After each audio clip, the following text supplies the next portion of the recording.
मित्रांनो, आपण आज आलो शिराळ्याच्या मैदानात आणि आपण पाहू शकता इथं सर्जा आहे रणजित सरांचा. इकडे रणजित सर पण आहेत. त्यांची छोटीशी मुलाखत आपण आज घेतोय. सर नमस्कार. नमस्कार नमस्कार. सर कसं काय आजचं नियोजन मैदानाचं तुमचं? प्रभाकर केसरी मैदानात बैलाच्या पायाला थोडंसं लागलं होतं हां आणि तरी पण आपण अमरापूरच्या मैदानात पळवला होता.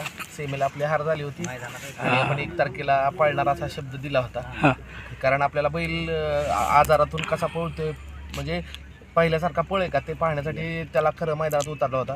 पण बैल पळला म्हणजे पायाला काही जी दुखापत झाली होती ती एवढी म्हणजे गंभीर नव्हती. मग म्हणून तो उतरला होता आणि आजच्या मैदानासाठी सर्जाचा आलाय.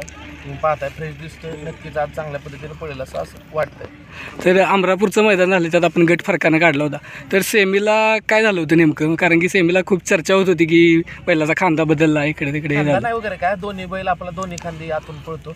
आणि काय होतं अचानक शेजारच्या सेमीमधली गाडी झुकली नाही. हां तर का झुकली नाही याच्यासाठी मी त्या शेजारच्या गाडीवाल्याला फोन पण केला होता. ओळखीचाच होता तो म्हटला की माझा बैल कडनं पळतच नाही. वशा नावाचा एक बैल होता पळतच नाही म्हणून मी झुकला नाही. तर त्या वासराचं जो दुसरं वासरू होतं त्याच्या वशावर त्या वासराचं असं मत होतं की मी कडनं पळतो तू आतनं पळ.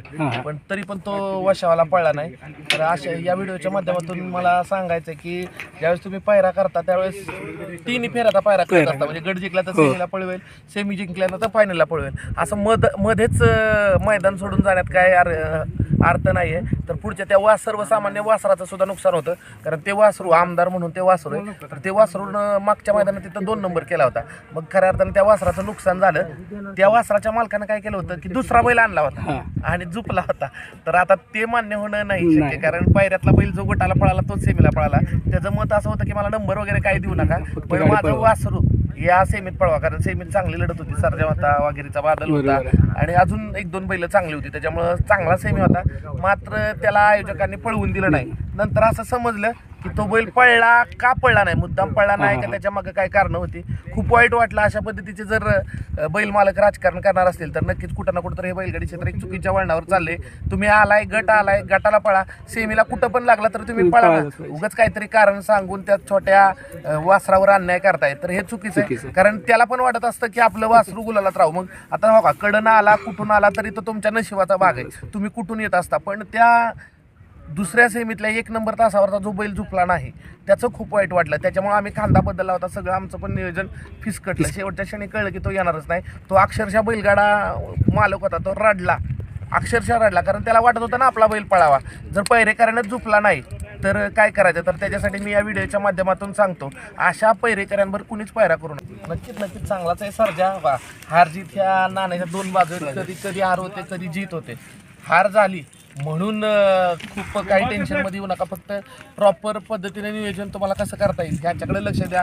हो का, ज्या दिवशी तुमचा बैल पळणार आहे त्या दिवशी तुमचा विजय नक्कीच होणार आहे. आता कसं आहे इथं येणारे सगळेच बैल पळत असतात. पण कसं काय होतं एखाद्या दिवशी त्या बैलाचा परफॉर्मन्स त्याच्या क्षमतेनुसार होत नाही की लगेच टीका करायला सुरुवात होती. रणजित सर खायलाच घालत नाही, बैलच खराब झालाय, बैल सारखाच काढतोय, चांगल्याच पायऱ्यात नाही, रणजित सराचं कर्मच चांगलं नाही, दुसऱ्याच्या बैलाला नावं ठेवतो. अरे दुसऱ्याच्या बैलाला नावं ठेवून तो बैल पळणार नाही असं आहे काय? जो पळायचा तो पळणारच आहे.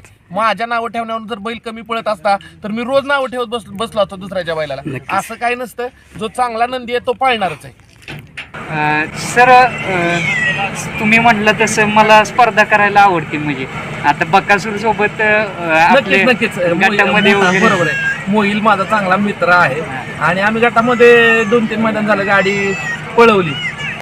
आमचे मित्र रणजित बनसोडे यांचा वाढदिवस आहे, त्यांना सुद्धा शुभेच्छा. विकास सर कुंटे यांना सुद्धा शुभेच्छा. रणजित बनसोडे साहेब म्हटलं होतं की स्वप्नच राहणार. पण नक्कीच मी स्वप्नाचा पाठलाग करणारा माणूस आहे. जोपर्यंत स्वप्न पूर्ण होत नाही तोपर्यंत पिच्छा सोडणार नाही. एक ना एक दिवस तेही स्वप्न पूर्ण होईल आणि त्याच्यासाठी माझे बैल नक्कीच चांगले आहेत आणि नक्कीच स्वप्न पूर्ण करण्यासाठी मी प्रयत्नशील आहे. नक्कीच महाराष्ट्राचे स्वप्न पूर्ण झालेलं पण त्या दिवशी जेव्हा रणजित बनसोडे साहेब म्हटले स्वप्नच राहणार त्यावेळेस काहीतरी वाटलं का? म्हणजे मनाला वाईट वाटलं नाही. पण आमच्या मॅडम आहेत अंकिता मॅडम, त्यांना वाईट वाटलं कारण त्यांना मनाशी खुणगाठ बांधली की मॅडम म्हटलं की काही केलं तरी बकासूरची गाडी मारायचीच. बघूया, तो पण माझा आवडता बैल आणि सर्जा सुंदर नक्कीच येणाऱ्या दिवसामध्ये तेही स्वप्न माझं पूर्ण करते. असं काय आलं की नवीन खरेदी केली? हो, 2 खरेदी आहेत. बर. पहिली नानांनी केली होती दणका आणि आता नवीन आणलेला आहे. चांगला आहे तो पण खोंड, गब्बर नाव आहे त्याचं. गब्बर नाव. गब्बर म्हणजे एकदम दणदणीत नाव चांगला ठेवलं. आहे, बर. 6-7 महिन्याचा आहे. पुढच्या सीझनला आपल्याला आदत पाहिजे म्हणून आपण आता अगोदर पूर्वतयारी करतोय. 2-3 खोंड आहेत, मथुर आहे, गब्बर आहे, आणि दणका आहे. आणि सर विठ्ठल नाण्यात दणका घेतलेला ते खोंड आहे. हा, ते पण पुढच्या एवढं season ला म्हणजे करंट एवढा आहे त्याच्या व्हिडिओ मध्ये बघितलं मी. नक्कीच तिन्ही खोंड पुढल्या सीझनला आदत मध्ये धुमाकूळ घालतील. नक्कीच चांगल्या पद्धतीचे खोंड आहेत. बघू कशी पळत आहेत काय. आणि तुम्ही म्हणालेलं की मागच्या मुलाखतीत की आदत एक पाहिजे एखादं, म्हणजे दुसरा आहे आपल्याकडे आता सुंदर दुसरा झाला. आदत दुसऱ्याची मैदान होत आहेत एकत्र, दुसरा चालतोय, मात्र आदत तर पाहिजेच कारण पुढे भविष्यात जर वाटचाल करायची असेल तरी कुठं ना कुठं तर वारसदार माग तयार करावे लागतात. बर. आणि त्याच्यासाठी ही चाललेली प्रक्रिया आहे. कुठून घेतला गब्बरला वगैरे कसं काय? गब्बर आपला वडले गावातून आमचे मित्र बंटी लाडगे किती रुपयाला? आता नंदीचं किंमत विचारून नाही. करत पण नंदी चांगला आहे, नक्कीच तुम्हाला भविष्यात नाव करतात. बर बर. कोणत्या मैदानात बघितलेलं त्याला आधी? नाही अजून झुपलाच नाही. झुपलाच नाही का? झुपलंच नाही. दोन्ही नंदी अजून आपले झुपले नाही. दणका सुद्धा नाही, येसन घातलं, यसन पण दणका घातलेलं आणि- नाही. बरं बरं. मग असं डायरेक्ट विश्वास कसा, म्हणजे का नानांची पारख म्हणजे? लोक आम्हाला टीका करतात की तुम्ही डायरेक्ट पळणारे बैल विकत घेताय. सरजा पण पळणारा घातला, सुंदर पण पळणारा घातला. मात्र आता आम्हाला आमच्या घरच्या धावणीची बैल तयार करून लोकांना दाखवायची आहेत की आम्ही पण बैल तयार करू शकतो आणि चांगल्या पद्धतीने पुन्हा नंबरात पळवू शकतो. त्याच्यासाठी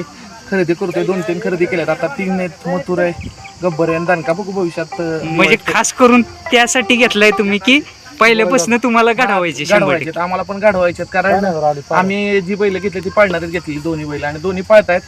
सुंदर एवढं नाव नव्हतं, एकच मैदान राहिला होता, पण त्याच्यानंतर खऱ्या अर्थानं त्यानं आमच्या धावणीची लाज राखली. सारख्या तर सगळ्यांना माहिती काय पळत होता आणि अजून सुद्धा त्याच वेगाने तुफान पळतोय.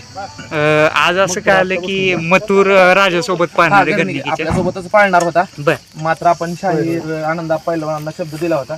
त्याच्यामुळे सुंदर मथुरचीच गाडी पाळणार होती. बर. मग त्याच्यानंतर ठरवलं की बाबा राजाबरोबर पळा, कारण ती पण आपली घरचीच गाडी आहे. कारण मुंबईत ही तिन्ही बैल एकाच व्यक्तीच्या नावावर पळतात. बर बर. म्हणजे तुमचं ते करार झालं? करार झाला तर ती पण आपले मथुर पण घरचाच बैल आहे असल्यासारखा. बर. आज असं काय आलं, राहुल भाई पण येणार आहेत का मैदानात? अजून फिक्स नाही भाई यांचं येणं, बर कारण थोडस इलेक्शन तिकडे चालू आहे त्या भागात. बर. थोडस त्यांच्याकडे ती कामं असल्यामुळं त्यातून जर वेळ मिळाला तर येतील, पण अजून फिक्स नाहीये. त्याबद्दल आपण अजून सांगू शकतो. बेल झाल्यानंतर काय कॉन्टॅक्ट वगैरे झाला का? म्हणजे खुश झाले असतील बाई एकदम? चांगल्या पद्धतीनं काल तर बऱ्याच वेळ अर्धा पाऊण तास चर्चा चालू होती. बर. नक्कीच चांगल्या पद्धतीने बोलणे झालंय. मला तर म्हटलं जमलं तर येईल, अजून फिक्स नाहीये. बघू, रात्री पण काय परत फोन झाला नाही.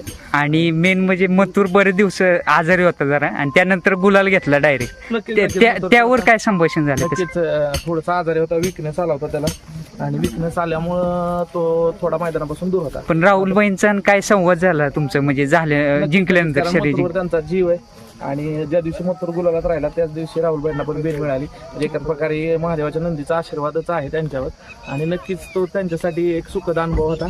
आणि नक्कीच मथुर अजून मुंबईत पळायला जाणार आहे. बहुधा 29 तारखेनंतर मुंबईत दिसेल मथुर. तुम्ही म्हटलं आशीर्वाद असते, नंदीचा आशीर्वाद असते. तुम्हाला पण पर्सनली जाणवतं की आता तुम्ही बघताय, आता सर्जाला भेटायला नाही म्हटलं तर तुम्ही जातच असेल 1-2 दिवसानंतर जातोच आपण, कारण ते आपल्या घरचेच बैल घर. असं स्ट्रेस रिलीफ वगैरे होतो का असं, म्हणजे ज्यावेळी खास? तुम्ही मैदानात येताना त्यावेळी तुमच्या मागे किती अडी अडचणी असू द्या, दुःख असू द्या, ते काहीच आठवत नाही तुम्हाला. बर. तुम्ही फक्त मैदानात लक्ष केंद्रित करता. त्याच्यामुळे ताणतणाव घालवण्याचं एक चांगलं ठिकाण म्हटलं तरी चालेल मैदान आहे, कारण मैदानात आपण सगळं देहबान विसरून अड्डा पाहत असतो. सर, त्या दिवशी तुमचा मैदानातला व्हिडिओ खूप व्हायरल झाला. मोहिल शेठ आणि तुम्ही, म्हणजे आलाय मोहिल. एकदम चांगला झालेला व्हिडिओ तो. मोहिल मित्रच आहे माझा आणि आहेच, आणि एक चांगल्या मैत्रीचं नातं आम्ही जपत असतो.